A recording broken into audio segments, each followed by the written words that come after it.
Hello dear sisters, brothers and friends. In my previous video, I talked about the problems with our current negotiations and about strike votes. I also explained to you how important it is to give your bargaining team a strong strike mandate to significantly increase the pressure on the employer. If you give us a strike mandate, it will give us much better leverage to reach a tentative agreement with the CRA without necessarily having to take any strike action. Of course, we are open to the idea of going back to the bargaining table at any time to meet the employer to reach an agreement. But only if the CRA and Treasury Board demonstrate that they have a clear and serious mandate to address the key issues that we have raised with them on your behalf in order to reach a fair and reasonable agreement. And particularly with respect to wage increases that will allow you to keep up with the very high inflation that we are all confronted with. As it was the case in the past, when our members gave us a strike mandate, we will use our judgment and make our decisions having your best interests in mind. If the employer doesn't negotiate seriously with us in a timely fashion, then we could exercise our strike mandate and take strike action to apply maximum pressure.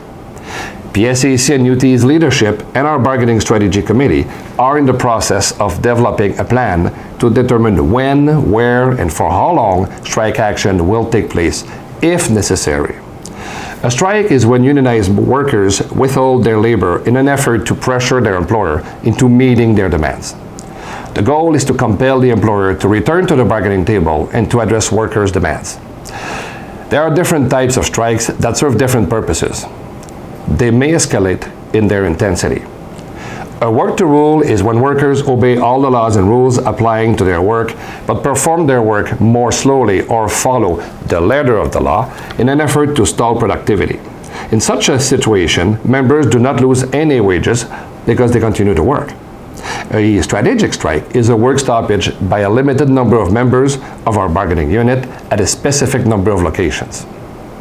A rotating strike is a series of surprise up to day-long work stoppages of our bargaining unit members at various strategic geographic locations. For example, it could apply to Ontario members on Monday, Quebec members on Tuesday, etc. A general strike is a full walking off the job by all members across the country. It can last only a day, or it can be unlimited until the impasse in our bargaining gets resolved. To be entitled to strike pay, a member on strike must work in support of the strike for at least 4 hours per day. In the event of a strategic strike, strike pay shall be 60% of the gross salary of the members involved. This means that the members involved in such strike action will only have a very small loss of income. In the event of a rotating or general strike, the strike pay to which members are entitled is $75 per day, unless the member normally works less than 20 hours per week for the employer. In such a case, strike pay shall be $53 per day. Strike pay is entirely tax-free. The Federal Public Service Labor Relations Act requires the union and the employer to enter into an agreement with respect to essential services in the event of a work stoppage.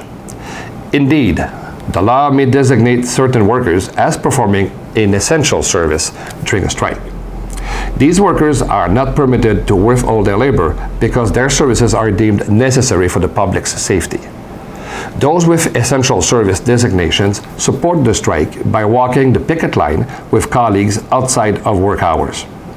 These members who perform essential services and must therefore report to work are asked to remit 25% of their take-home pay to the PSAC National Hardship Fund while their co-workers are on strike. A true act of solidarity that ensures that everyone reaps the benefits of a solid strike.